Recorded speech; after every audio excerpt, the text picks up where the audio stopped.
Good morning students.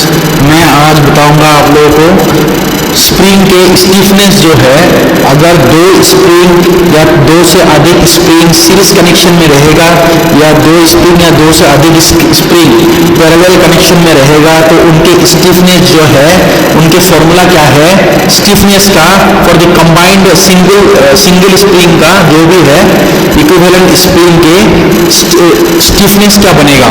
देखिए यहाँ पे जैसे नीचे देखिए दो स्प्रिंग है ए में, फिगर नंबर ए में K1 एंड K2। तो हमें ये चीज याद रखना है, अगर दो स्प्रिंग रहेगा तो हम लोग का फॉर्मूला बन जाएगा 1 by K of the single spring is equal to the 1 by K1 plus 1 by K2। ये हो जाएगी whenever it is in series connection। जब सीरीज में रहेगा स्प्रिंग्स तब हमें ये वाला फॉर्मूला यूज करना है, और अगर पैरेलल कनेक्शन में रहेगा जैसे फिगर नंबर बी पे है पैरेलल कनेक्शन में K1 K2, तो यहाँ पे सिंपल इक्विवेलेंट K हो जाएगी simple summation that is K1 plus the K2। K1 plus K2 कर देंगे, दोनों के समेशन हो जाएगी आपका spring equivalent, spring constant spring stiffness equivalent. लेकिन जब सीरीज में रहेगा तो 1 by K1 is equal to 1 by K equivalent is equal to 1 by K1 plus 1 by K2 होते हैं। उसके बाद नेक्स्ट देखते हैं कि जब दो स्प्रिंग सीरीज कनेक्शन में रहेगा तो उनका जो भी स्प्रिंग के स्टीफनेस है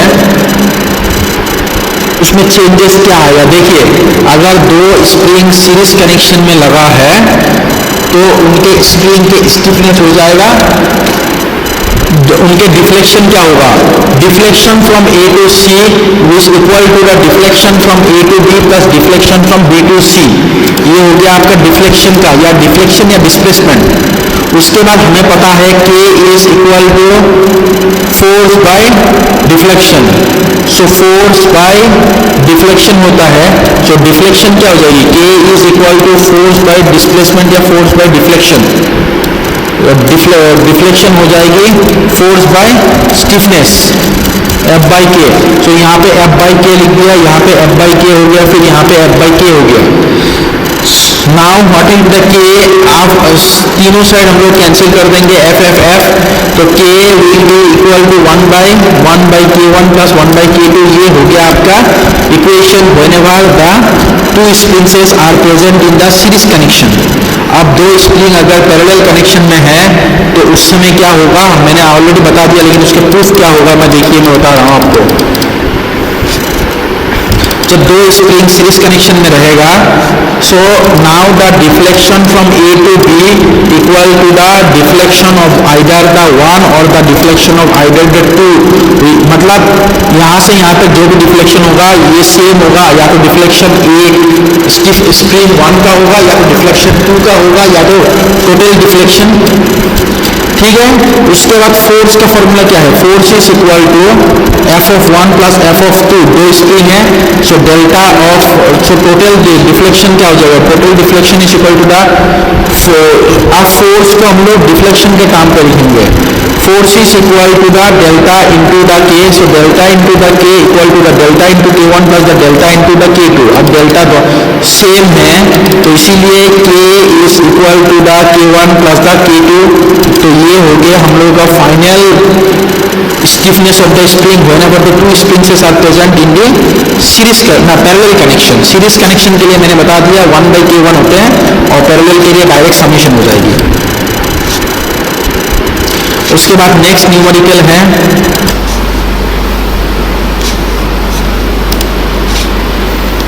जैसे ये एक न्यूमेरिकल है, इस न्यूमेरिकल में मुझे कैलकुलेट करना है the equivalent stiffness of the following system. जैसे दो स्प्रिंग है K1 एंड K2 दोनों ही पैरेलल में है, अगर दो स्प्रिंग पैरेलल में रहेगा तो उनका जो भी स्टीफनेस होगा वो कैसे करेंगे हम लोग।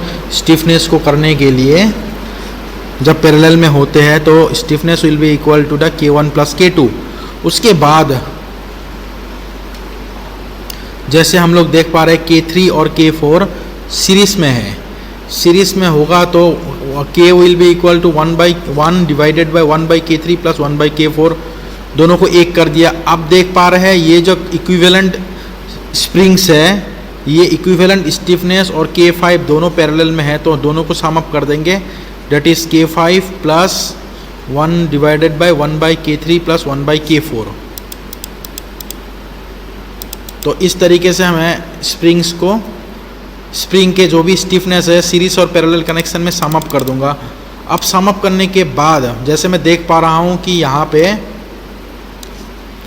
ये एक तो ये स्प्रिंग हो गया और दूसरा स्प्रिंग क्या है, K5 प्लस द ये दोनों स्प्रिंग है। अब दोनों जो स्प्रिंग है ये क्या है, बॉक्स के पैरेलल में है, क्योंकि अगर देखा जाए ये जो बॉक्स है, जैसे यहाँ पे लिखा है देखिए, the springs are combined as shown using the equation defined below. Now considering that the displacement of the top spring and the bottom spring are the same, we can state the total stiffness is the summation of the two। उसके बाद दोनों spring, ये जो ऊपर का spring है और नीचे की स्प्रिंग है, इनके डिफ्लेक्शन सेम होने के कारण हम मानेंगे कि ये दोनों स्प्रिंग पैरेलल में है। अब पैरेलल में जब होगा तो डायरेक्टली सम अप करना है K1 plus the K2 plus the K5 plus the equivalent. करने के बाद जो भी स्टिफनेस आता है डायरेक्ट, जो equivalent stiffness of all the springs, वो हो जाएगी K1 plus K2 plus K5 plus the K5 into K3 plus K4 plus the K3 K4 divided by K3 plus the K4। सो इस तरीके से मुझे स्प्रिंग के जो भी स्टिफनेस है उसको निकालना है। सिमिलरली एक न्यूमेरिकल है, देखिए न्यूमेरिकल को, consider the following 1 degree of freedom system where stiffness दे के रखा है, उसके बाद डैम्पिंग कोफिशिएंट दे के रखा है, मास दे के रखा है। Calculate the damped frequency in radian पर second and hertz where damping cost in the system. उसके बाद मुझे पहले कैलकुलेट करना है अनडैम्प्ड फ्रीक्वेंसी। ओमेगा की फॉर्मूला क्या है, angular frequency omega is equal to the root over K by M. यार K की वैल्यू दे के रखा है और मास की वैल्यू दे के रखा है, so omega N will be equal to the 132 radian पर सेकेंड। उसके बाद critical damping coefficient is equal to the twice of root over MK, so 2 into root over K into M कर देंगे।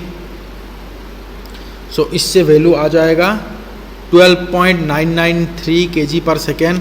ऑल्सो द डैम्पिंग, अब damping ratio की मैंने बताए थे फॉर्मूला, zeta is equal to C by CC, damping coefficient by critical damping coefficient which will come as 7.8 by 12.993 which is equal to the 0.600.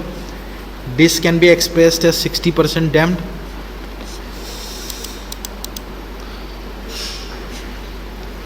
Damped, अभी undamped मैंने फाइंड आउट किया था, अनडैम्प्ड फ्रीक्वेंसी फाइंड आउट किया, अब damped frequency find out करेंगे। Damped frequency is equal to undamped frequency into 1 minus of into the root over 1 minus of zeta square damping ratio square. So omega N की value हमें पता है 132 into root over 1 minus of 0.6 square 105.6 radian आ जाएगा। Therefore the system oscillates, ये जो system है ये डैम्पिंग करने के बाद कितने रेडियन पर सेकेंड में ऑसिलेट होगा, at an angular velocity of 105.6 radian पर सेकेंड और 16.81 हर्ट्ज।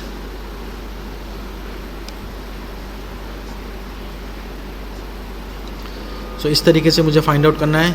नेक्स्ट न्यूमेरिकल है, for a damped 1 degree of freedom system where M, C and K are shown, mass given है, डैम्पिंग कोफिशिएंट गिवन है, उसके बाद stiffness of the spring given है। Calculate the value of zeta and omega N and whether the system is over damped, under damped और critically damped find out करना है। Omega N is equal to the root over K by M, direct values को substitute किया, value आ रहा है 3.16। So zeta is equal to the C by the 2 omega N into M। तो C का value substitute किया 2 into omega N root over 10/1 या 3.16 direct substitute कर देंगे, मास गिवन है 1, सो 0.316 आ रहा है. अब what is omega D? Now the omega D is equal to the omega N into the root over 1 minus of zeta square which is equal to the root 10 into root over 1 minus of 1 by root 10 square equal to 0.3 radian पर second. अभी हमें देखना है zeta की value. जो zeta की value जो है 0 से 1 के बीच में आ रहा है, लेस देन 1 है.